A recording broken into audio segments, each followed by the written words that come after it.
Assalamualaikum warahmatullahi wabarakatuh. Salam sejahtera untuk kita semua. Ya, bertemu lagi dengan saya, Sandi Armando Saputra, dalam pelajaran instalasi motor listrik.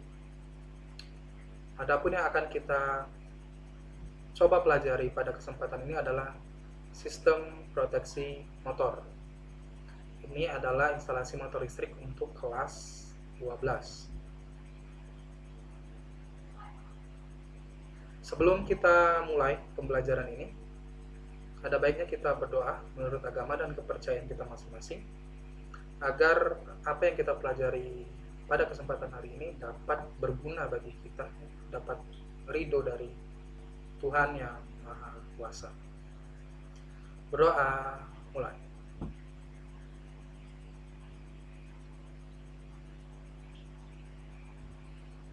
Berdoa selesai.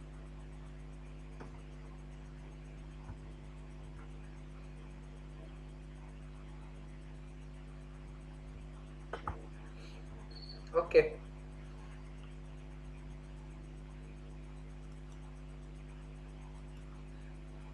Ya, persyaratan proteksi. Ya, dalam proteksi motor listrik yang umumnya adalah motor induksi atau motor asinkron yang sering kita jumpai, di mana motor induksi atau asinkron jika dibagi dua, itu ada motor satu pasang dan ada motor tiga pasang. Itu adalah motor yang paling umum digunakan dalam berbagai pengaplikasian atau penggunaan. Oleh sebab salah satunya adalah motor ini dapat berjalan dengan kecepatan yang lebih rendah dari sinkron, dari motor sinkron.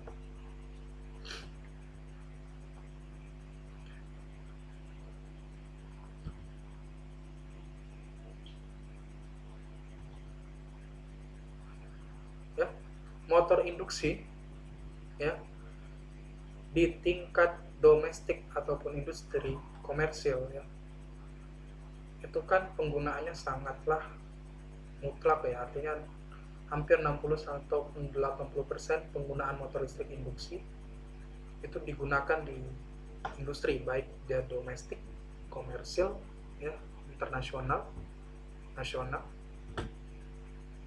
Mereka menggunakan motor listrik sebagai tenaga penggerak industrinya.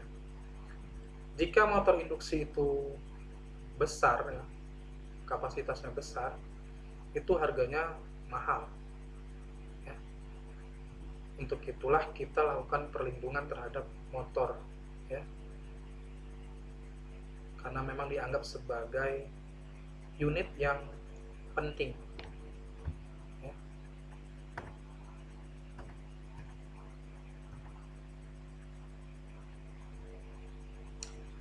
Ya, berkenaan dengan persyaratan proteksi di dalam kuil, ya, di Peraturan Umum Instalasi Listrik itu sudah diterapkan di pasal 346 tentang IP, ya, Ingress Protection atau International Protection. Ya, ini terdapat di plat nomor, plat nama yang ada di bodi motor biasanya. Jadi persyaratan proteksi itu harus memperhatikan plat name, ya, yang ada di bodi motor.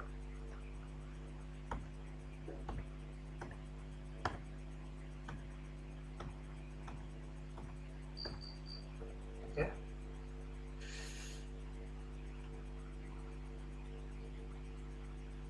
Pengaman motor listrik, perlindungan dari beban lebih. Ya, perlindungan beban lebih itu apabila motor bekerja di luar kapasitasnya, ya. Ya, kapasitasnya 5 HP tapi dia menanggung beban 8 HP, motor akan tidak sanggup. Seperti tubuh manusia mampunya mengangkat beban sebesar 1 ton, ya, tapi dipaksa untuk mengangkat 3 ton sekaligus, itu sangatlah susah ya, sangatlah berat. Nah, motor pun memiliki limitnya ya. Jadi akibat penggunaannya yang seperti itu, motor akan mengalami panas ya, aus ya, karena bebannya dipaksa untuk beban bekerja berat, dia akan panas. Panas yang ada dalam motor itu berpotensi untuk merusak kumparan yang ada di dalam motor. Kalau kumparan di dalam motor sudah rusak, itu besar kemungkinan ada trouble di fasanya nanti. Otomatis fasanya juga akan terganggu. Sumber fasa, kalau motor 3 fasa kan ada 3 itu. Nah, kalau satu saja kumparannya sudah terbakar istilahnya, atau terbakar kondisinya, maka di dalam motor itu jadi tinggal hanya 2 fasa. Motor itu akan, ya kalau dalam rentang waktu yang lama, bahkan kita ambil jarak 10 menit saja, itu sudah mengakibatkan kesalahan yang fatal. Itu bukan human error namanya, itu sudah device error, artinya sudah alatnya yang error, dan itu akan menghasilkan sebuah kecelakaan kerja yang besar. Bisa-bisa terbakar itu motor, mengakibatkan kejadian-kejadian yang tidak diinginkan selanjutnya. Oleh itu, kita perlu melakukan pengaman motor listrik. Ya, contoh kasus di sini, ketika motor kelebihan beban karena keadaan apapun, belitan motor akan terbakar karena suhu motor meningkat ya, dalam kondisi kelebihan beban, dan sebagai akibatnya belitan motor dapat rusak. Nah, kalau belitan ya, atau kumparan yang ada di motor itu terbakar, suhu akan meningkat ya, suhu motor akan mendadak panas. Nah, dari situlah menjadi kata kunci ya, karena suhu motor menjadi panas, jadi kata kunci dalam menentukan solusinya. Maka kita akan gunakan relay yang bekerja pada suhu yang panas ya, artinya kita menggunakan relay yang tingkat sensitivitas terhadap suhunya itu lebih baik. Nah, di sini kalau di perdagangan atau di dunia pasaran, kita kenal dengan sebutan thermal overload relay atau TOR. Kalau di beberapa literatur ya, di beberapa literatur sering disingkat TOL karena singkatan dari thermal overload tanpa menyebutkan kata relay. Nah, ini saya buat karena yang kita biasa kenal itu adalah TOR ya, thermal overload relay. Nah, ini dia, kita ambil gambar diagram daya pada sebuah motor listrik 3 fasa. Ada sumber fasa pertama, fasa kedua, fasa ketiga ya, RST. Ini kita teruskan ke motor. Ini biasanya kalau rangkaian seperti ini rangkaian dol ya, dengan motor dengan kapasitas yang tidak melebihi dari 5 HP, 5 HP.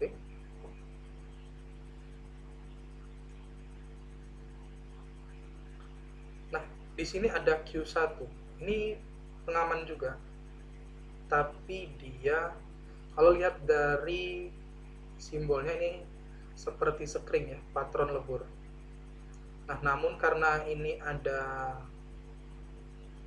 tuas ya, yang mengartikan bahwasannya rangkaian ini akan bekerja apabila salah satu dari 3 tuas ini bekerja. Jadi bekerjanya bersamaan. Ketika ini terhubung, ini juga otomatis terhubung, ini pun juga otomatis terhubung.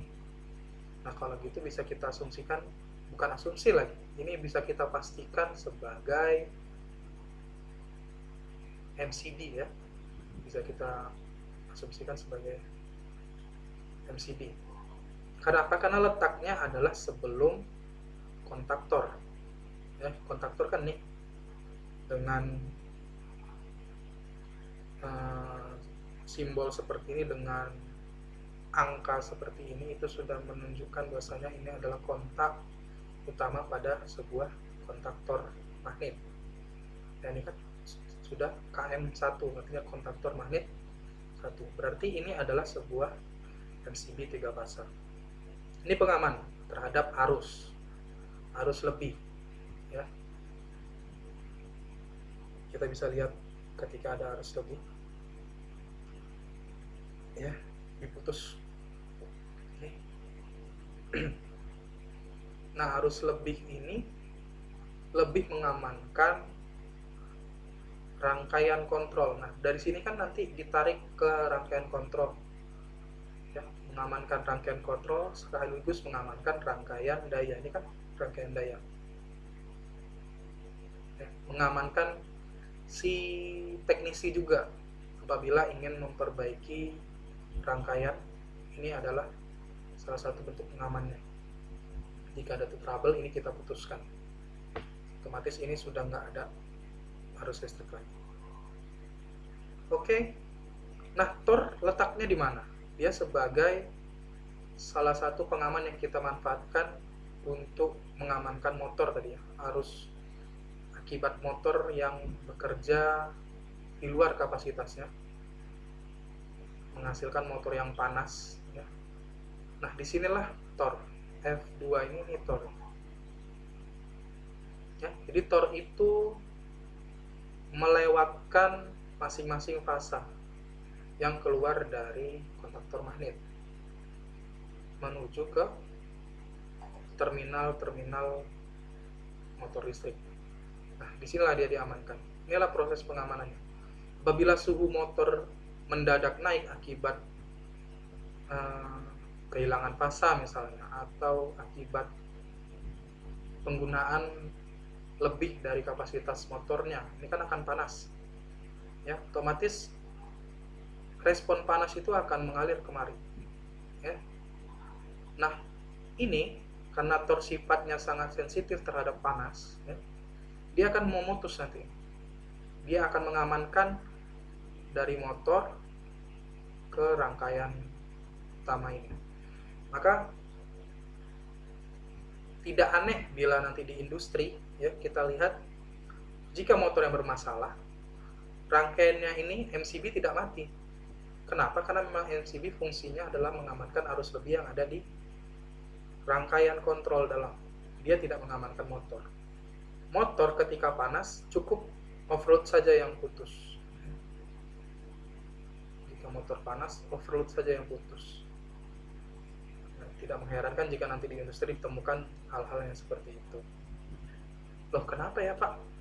Kok dia bisa bermasalah tapi MCB-nya tidak balik? Ya karena memang dia sudah diamankan melalui thermal overload-nya.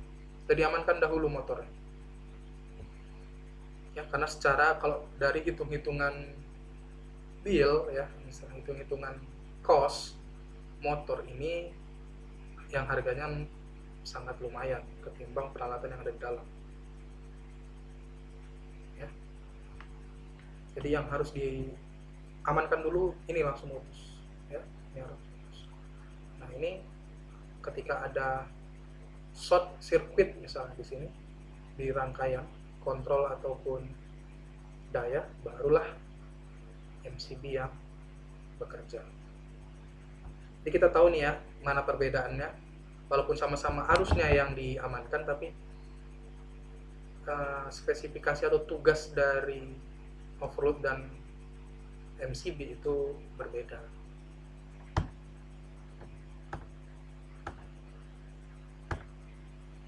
Nah, karena memang motor itu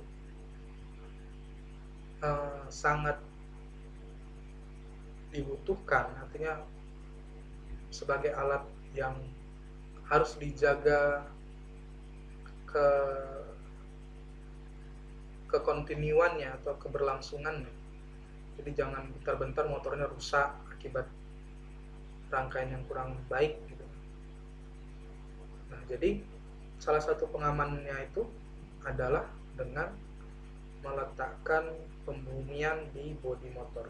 Nah, jika kita di industri melihat hal yang seperti ini jangan kaget lagi, karena memang plat yang ada biasanya ada di dudukan motor di dalam sebuah pabrik itu sudah terhubung dengan pembumian. Jadi bodi motor itu kita harus hubungkan dengan pembumian. Ini penerapannya di industri ya. Kalau misalnya masih di dalam lingkup bengkel workshop ataupun laboratorium sekolah atau pendidikan, ya jarang sih kita lihat seperti ini, karena memang penggunaan motornya pun tidak berlangsung lama.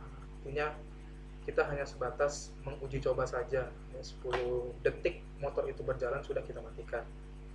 Ya, kita hanya bagaimana sih cara membuatnya, jadi tidak terlalu dibutuhkan untuk di workshop. Namun kalau di industri ini pasti sangat wajib terang.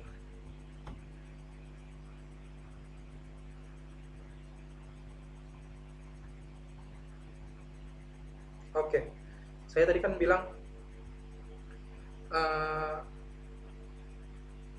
dalam pengamanan motor listrik atau motor induksi kita harus memperhatikan baik-baik nameplate ya. Yang nameplate ini ada di badan motor. Wajib jika kita beli motor listrik, khususnya motor induksi, pasti tertera ini ya, tertera nameplate. Di sini adalah informasi-informasi penting bagaimana kita memperlakukan motor listrik tersebut. Nah, kalau dari nameplate ini kan kita ketahui tegangannya 220 volt per 380 ya. Kemudian apa ya, ini dayanya 7,7 kW. Kemudian apa lagi, ini arus minimal,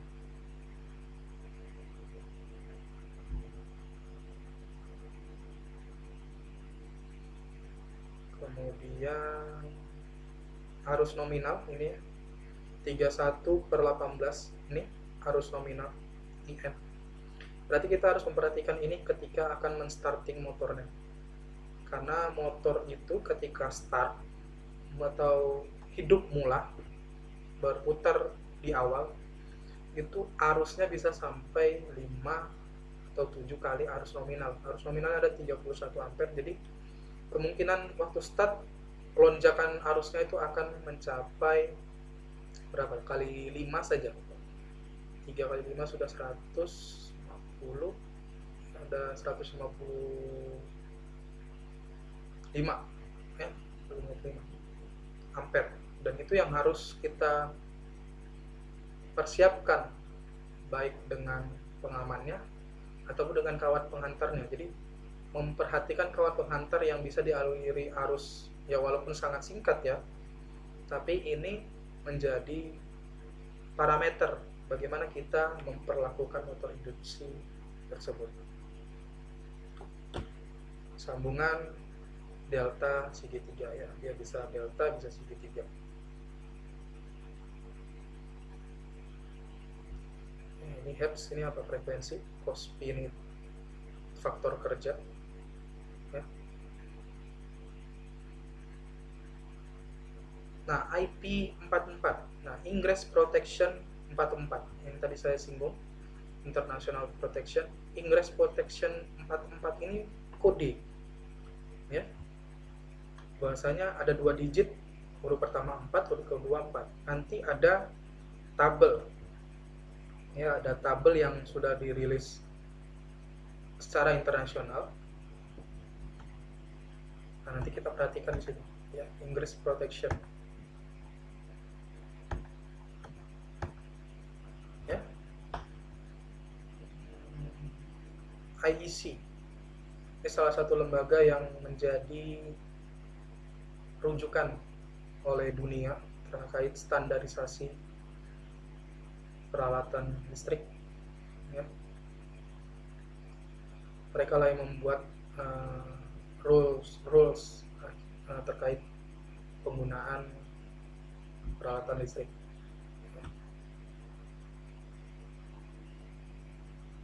Nah, kalau kita lihat dari sini, IP atau Ingress Protection,